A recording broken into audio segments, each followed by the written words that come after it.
Hello friends, welcome my YouTube channel. मैं संपत सिंह आज आपके लिए लेके आया हूँ अदिश और सदिश भौतिक राशियां। तो आज का जो हमारा प्रकरण है वो है अदिश और सदिश भौतिक राशियां। तो ये हर एग्जाम में ये इन राशियों के बारे में पूछ लिया जाता है, यानी एग्जाम्पल खासकर इसमें ज्यादा पूछे जाते हैं एग्जाम में कि अदिश राशि का कौन सा है, सदिश राशि का कौन सा है। तो वहां काफी कंफ्यूजन हो जाता है। तो आज हम एक ट्रिक के माध्यम से, इसकी ट्रिक है हमारे पास अदिश और सदिश राशियों की दोनों की अलग अलग, तो उनमें वो सारे एग्जाम्पल आ जाएंगे कि कौन से अदिश है कौन से सदिश है। साथ में इन दोनों में हम अंतर भी करेंगे और साथ में इनकी परिभाषाएं। तो मतलब अदिश और सदिश का हम सारा पूरी डिटेल से हम यहाँ देखेंगे। तो हमारे साथ आप अंत तक बने रहिए। तो चलो शुरू करते हैं आज का ये वीडियो। तो हमारा ये जो अदिश और सदिश जो भौतिक राशियां हैं, ये किसका भाग है? ये मेन जो है वो है भौतिक राशियां। भौतिक राशियां तो भौतिक राशियां, फिजिकल क्वांटिटीज। भौतिक राशियां किन्हें कहेंगे? जिन्हें नापा और तोला जा सकता है। जिन्हें नापा और तोला जा सकता है, उन राशियों को हम क्या कहेंगे? भौतिक राशियां कहेंगे। अब पूर्णतः व्यक्त करने वाले मान के आधार पर या गुणों के आधार पर, पूर्णतः व्यक्त करने वाले गुणों के आधार पर इन भौतिक राशियों को मुख्यतः कितने भागों में बांटा गया है? दो भागों में। कौन सा? अदिश भौतिक राशियां और सदिश भौतिक राशियां। एक इनमें एक प्रकार और होता है और वो होता है प्रदिश भौतिक राशियां।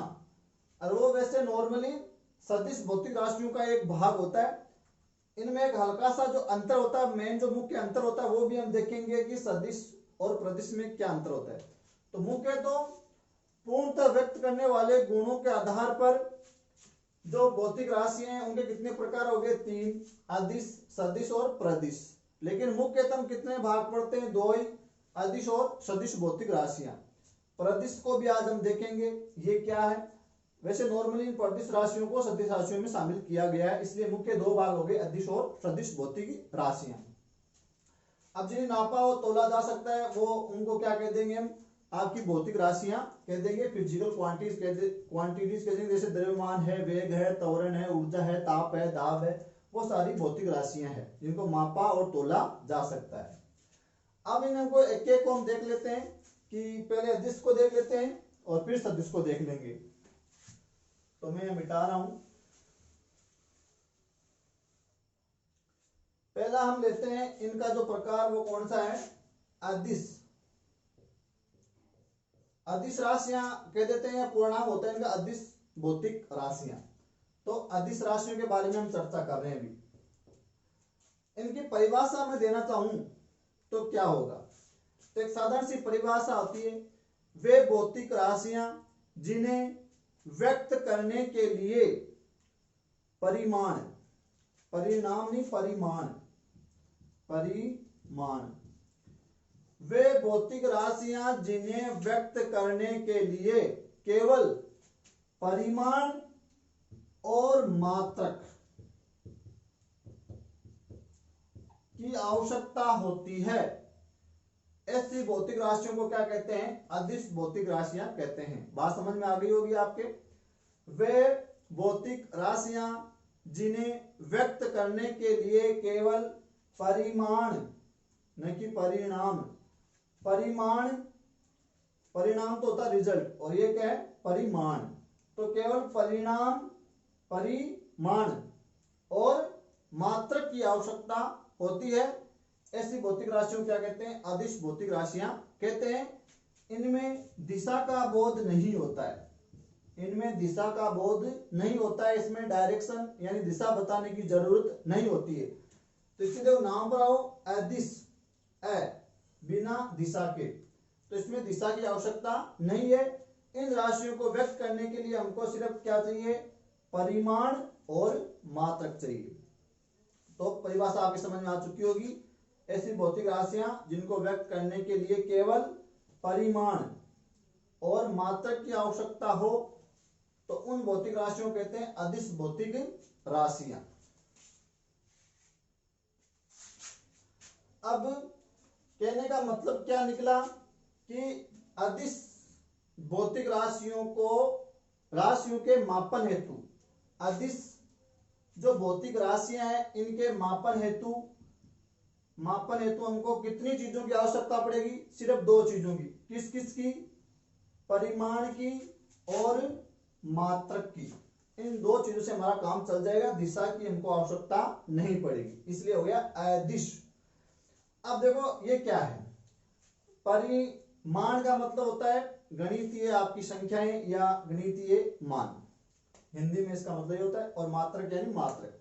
जैसे मैंने कहा 2 किलोग्राम आपकी क्या है, चीनी है, 2 किलोग्राम चीनी है। तो अब इसमें कौन सा परिमाण है, कौन सा मात्रक है। तो देखो जो हम क्या कह रहे हैं, परिमाण का मतलब गणितीय संख्या है, गणितीय मान। तो गणितीय मान कितना है, 2। तो ये तो क्या हो गया, परिमाण हो गया। और ये क्या हो गया, किलोग्राम क्या हो गया, इसका मात्रक हो गया। अब इस राशि को जो हम चीनी जो लेके आ रहे हैं, तो हम कह रहे हैं मतलब 2 किलोग्राम चीनी के रूप में हम जो द्रव्यमान लेके आए हैं, तो ये द्रव्यमान का मात्रक होगा किलोग्राम। तो इसको व्यक्त करने के लिए दिशा की जरूरत नहीं पड़ी हमको, दिशा का यहाँ बोध नहीं होता है। कहने मतलब आप ऐसे मान लो, जैसे मान लो आपको आपकी बाइक में तेल डलवाना है, तो आप पेट्रोल पंप पर जाकर आपको उसको ऐसे थोड़ी बोलते हो कि मोटरसाइकिल या आपकी जो बाइक है उसमें 5 लीटर तेल डाल दो पूर्व दिशा में, या पूर्व दिशा से डालिए। क्योंकि 2 लीटर जो तेल या 5 लीटर जो तेल डलवा रहे हो आप, उसमें ये दिशा बताने की जरूरत नहीं है। अगर आप भी कोई डायरेक्शन में खड़े हो जाओगे किधर भी पेट्रोल पंप पर किसी भी दिशा में, तो भी आपका जो द्रव्यमान है वो 5 लीटर या 2 लीटर आने वाला है। जो भी आप बोलोगे 5 लीटर से ये 2 लीटर। और तेल डालने वाला भी कोई सी भी डायरेक्शन में खड़ा हो जाएगा, उत्तर पूर्व दक्षिण में, तो भी आपके पास 2 लीटर या 5 लीटर वो द्रव्यमान ही आने वाला है। उससे इस दिशा का कोई फर्क नहीं पड़ने वाला है, दिशा को बताने की कोई जरूरत नहीं है, इसलिए इसमें दिशा का कोई बोध नहीं होता है। बात समझ में आ गई होगी। जैसे मान लो आपको आलू लेने के लिए जाना है, तो आप ठेले वाले के पास जाके ऐसे थोड़ी बोलते हो कि 2 किलो आलू दीजिए उत्तर में।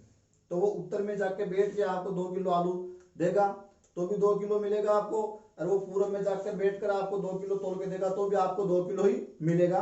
तो उसके परिमाण में कोई फर्क नहीं आएगा दिशा से। तो इसमें दिशा को व्यक्त करने की कोई जरूरत नहीं है, इसमें दिशा की कोई आवश्यकता नहीं होती, दिशा का कोई बोध नहीं होता है। तो यहाँ हमको सिर्फ कितनी चीजों की जरूरत पड़ेगी मापन के लिए, परिमाण और मात्रक। तो ये तो हो गया गणितीय संख्या, गणितीय वैल्यू जो है वो तो हो गया परिमाण, और ये हो गया इसका मात्रक। दिशा की कोई जरूरत नहीं है। और जैसे आपको समय पूछ रहा है कितना समय हो गया, तो आप ऐसे थोड़ी बोलोगे 2 बज गए हैं पूर्व में, उत्तर में, दक्षिण में। तो समय भी कैसा हो गया, अदिश हो गया। द्रव्यमान भी कैसी राशि होगी, अदिश राशि होगी। तो यहाँ सिर्फ आपको डायरेक्ट 2 चीजों की जरूरत पड़ेगी, परिमाण और मात्रक की। अब इसके आते हैं एग्जाम्पल, और वो यही ज्यादा दिक्कत होती है, ये हमारे एग्जाम में ज्यादा इंपॉर्टेंट होता है। इसके लिए हम क्या करेंगे, एक ट्रिक हमने बनाई है, वो देखो आप। तो वो क्या है, यहां से ले लेते हैं, घनी चादर आकाश पर शक्ति ताऊ दुविधा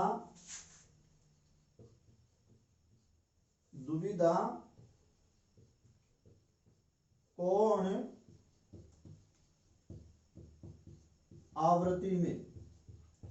तो एक आपको लाइन याद रखनी है, और सारे अदिश राशियों के टोटल कंप्लीट एग्जाम्पल यहाँ आ जाएंगे, कुछ भी नहीं बचेगा। सारे एग्जाम्पल हमने चुन चुन के सारे रख लिए यहाँ। क्या रखना है आपको यार, घनी चादर आकाश पर, शक्ति ताऊ दुविधा कोण आवर्ती में। तो देखो क्या है, नंबर एक, यहां घ से जो घड़ी वाला है, इसका मतलब हो गया हमारा घनत्व। तो पहला एग्जांपल हमारा क्या हो गया, घनत्व। अब यहाँ घनत्व आ जाए, चाहे आपका क्या आ जाए,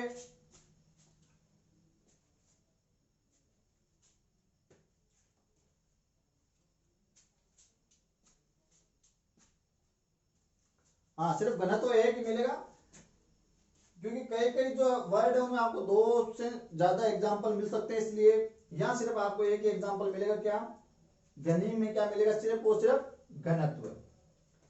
फिर आगे आते हैं यहां चा, चा से आपकी हो गई चाल, तो दूसरा एग्जांपल हो गया चाल। द, द से हो गया आपका क्या, द्रव्यमान। और इससे आप एक और ध्यान रखना है, वो रखना है दाब। द से ही द्रव्यमान और द से ही दाब। और र का कोई है नहीं, आ से आपको रखना है आयतन। का से रखना है आपको क्या, कार्य। से रखना है आपको क्या, समय। तो ये 3, ये 4, ये 5, ये 6 और ये 7। पर का कोई होगा नहीं, शक्ति का शक्ति होगा। तो 8 नंबर हो गया आपका शक्ति। ता, ता का ताप, ये हो गया 9 नंबर। और ऊ 10 नंबर हो गई आपकी ऊर्जा। दू, दू का मतलब हो गया आपका दूरी। वी, और ये वी है ना, इसके आपको 2-3 मिलेंगे, तो वो क्या क्या मिलेंगे, इसीलिए मैं यहाँ रुक गया था एक बार कि कहीं एक से ज्यादा तो नहीं है। यहाँ वी के आपको 2-3 एग्जांपल मिलेंगे।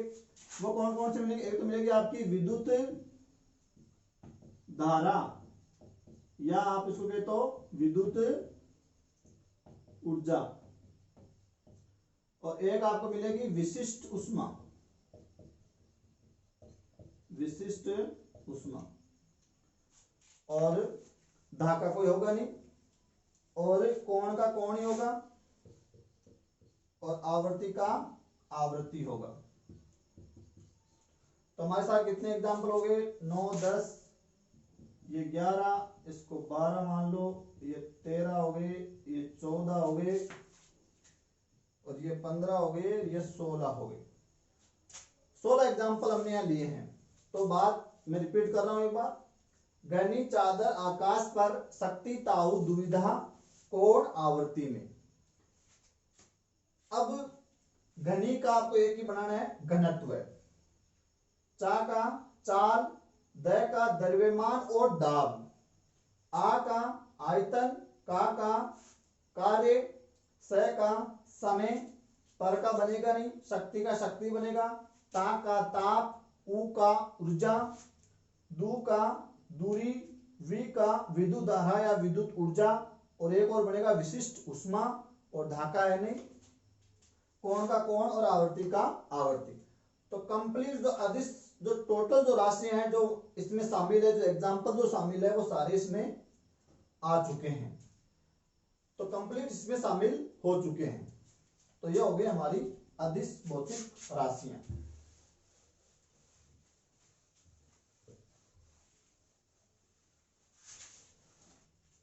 अब चलते हैं सदिश भौतिक राशियों पर।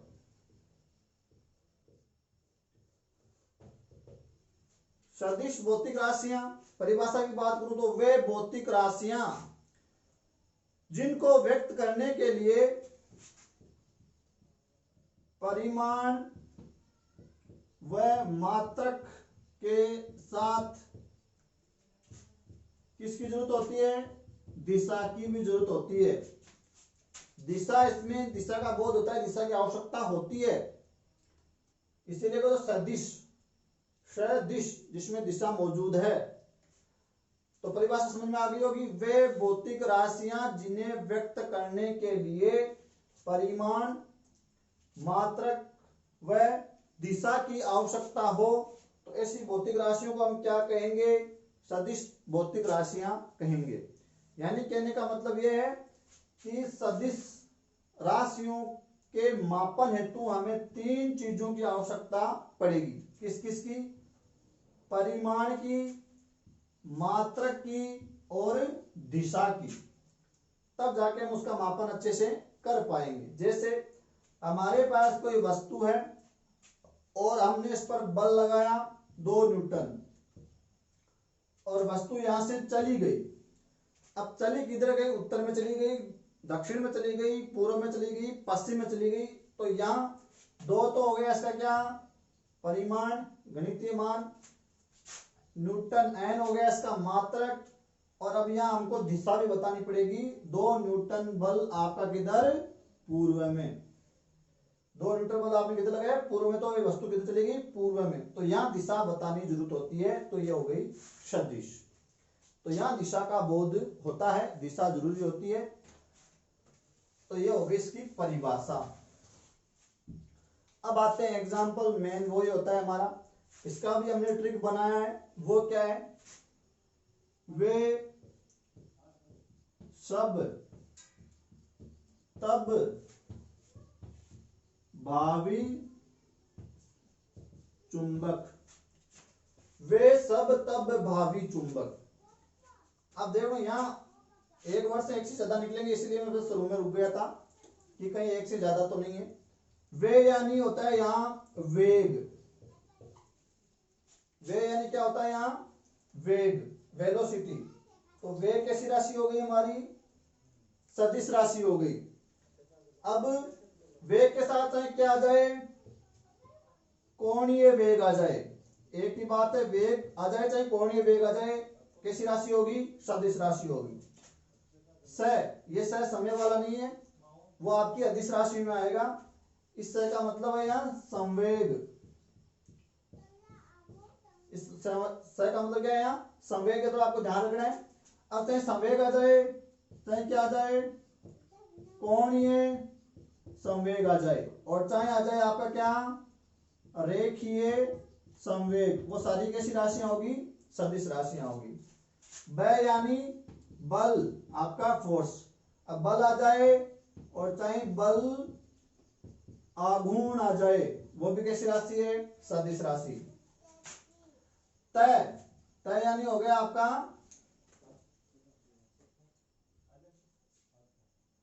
त्वरण। क्या हो गया? त्वरण। अब चाहे त्वरण आ जाए चाहे आपका क्या आ जाए? रेखीय त्वरण आ जाए। तो त्वरण आ जाए चाहे रेखीय त्वरण आ जाए। ब को ये चाहे इस ब को रख लो, बल और बल आघूर्ण, और चाहे इसको रख लो, एक ही बात है। भा, भा यानी होता है भार। इस वी के कई सारे आपको एग्जांपल मिलेंगे, तो ये थोड़ा ध्यान रखना है। 1 2 3 4 5 और 6 एग्जांपल मिलेंगे। तो वी यानी विस्थापन। विस्थापन, चाहे विस्थापन आ जाए और चाहे आ जाए क्या?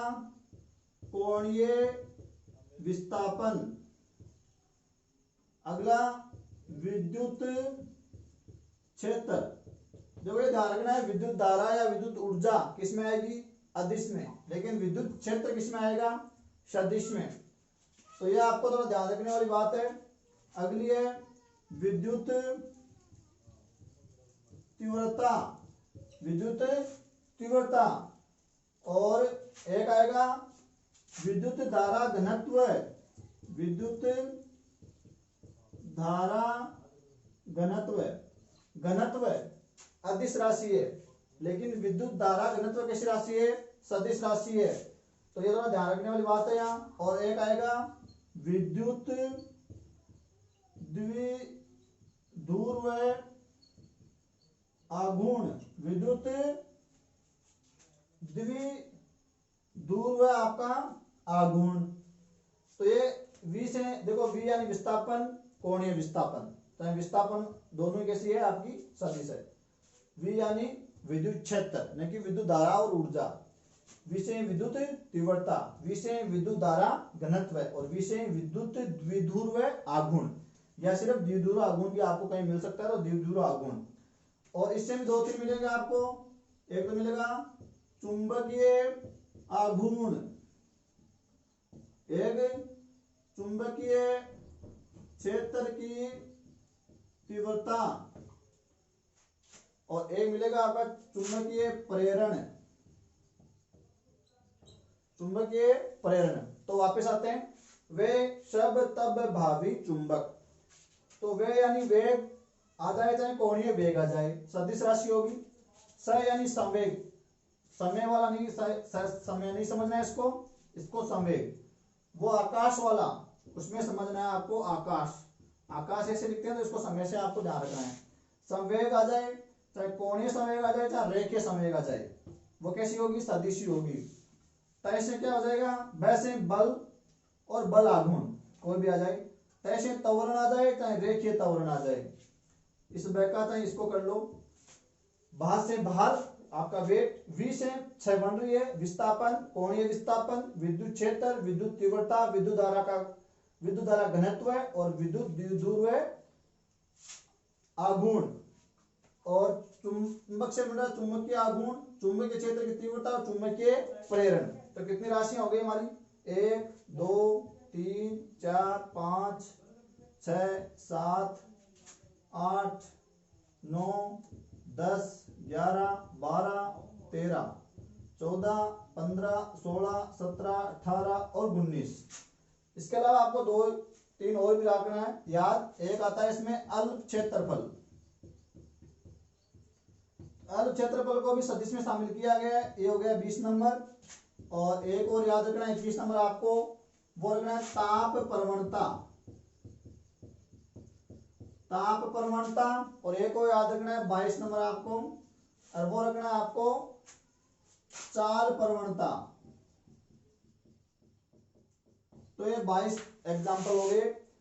तो ताप प्रवणता और चाल प्रवणता। और एक और याद रख सकते हैं आपने क्या? संवेग। तो संवेग नहीं, आवेग। आवेग।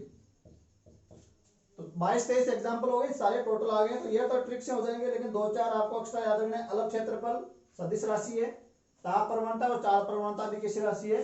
सदिश राशि है। तो ये हो गए हमारे इसके एग्जाम्पल, विद ट्रिक हो गए हैं, अच्छे से हो गए हैं। अब नेक्स्ट बात करें हम प्रदिश राशियों की। तो प्रदिश राशियों और सदिश राशियों में शामिल किया गया, दोनों में अंतर क्या है, फर्क क्या है? एक मेजर अंतर है, वो क्या है? देखो, वे भौतिक राशियां जिन्हें व्यक्त करने के लिए परिमाण व दिशा व मात्रक, वो तीनों चीजों की आवश्यकता पड़ती है जो सदिश राशियों में पड़ती है। तो वे भौतिक राशियों जिनको व्यक्त करने के लिए, मापन के लिए परिमाण, दिशा व मात्रा की आवश्यकता होती है, तो इसी भौतिक राशियों को हम क्या कहते हैं? प्रदिश राशियां कहते हैं। तो फिर फर्क क्या हुआ, अंतर क्या हुआ? अंतर एक बात का है मोटा सा, कि सदिश राशियों में, सदिश राशियों की दिशा परिवर्तित होने के साथ उनके मान में या उसके परिमाण में कोई फर्क नहीं आता है। लेकिन यहां क्या होता है प्रदिश भौतिक राशियों में, कि वस्तु जो भी है उसका अगर हम दिशा परिवर्तित कर देंगे तो उसका परिमाण भी परिवर्तित हो जाएगा। यानी वे भौतिक राशियां जिनकी दिशा परिवर्तन के साथ परिमाण भी परिवर्तित हो जाता है, तो उन भौतिक राशियों को क्या कहते हैं? प्रदिश भौतिक राशियां कहते हैं, जिनको सदिश में शामिल किया गया है। तो ये हो गया इनमें मेजर अंतर, कि प्रदिश में जो परिमाण है वो दिशा के साथ बदलता है, और सदिश में दिशा के साथ परिमाण बदलता नहीं है। हर दिशा में पूर्व पश्चिम जो भी एक बार मान आ गया जिस दिशा में, दूसरी दिशा में उसका जो मान है या जो परिमाण है वही रहेगा। अब बात करें अंतर की, तो ये हो गई हमारी कौन सी? अदिश, और ये हो गई हमारी कौन सी? सदिश।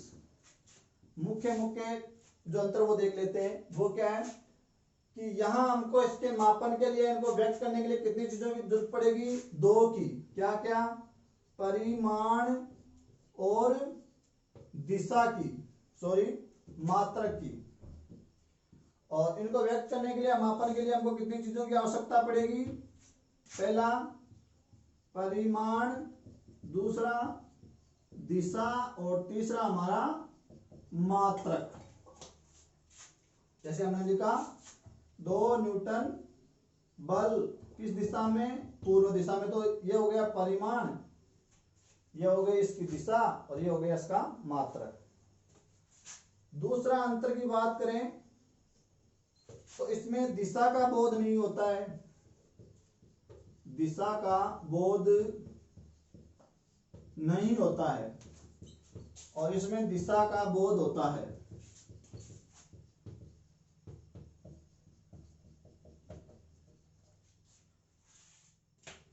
तीसरा एग्जाम जो अंतर है वो क्या होगा, इनका जो मान है,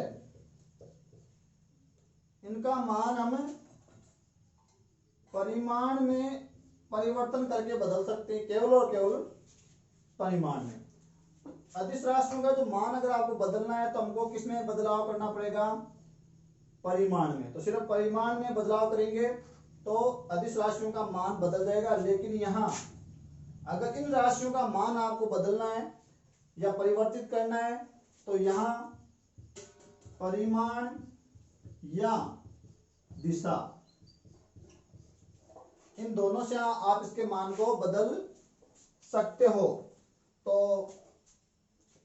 इन राशियों का परिमाण बदलकर इनका मान बदला जा सकता है और इन राशियों का परिमाण या दिशा दोनों बदलकर इनके मान को बदला जा सकता है। मात्रा की कोई जरूरत नहीं पड़ेगी दोनों में।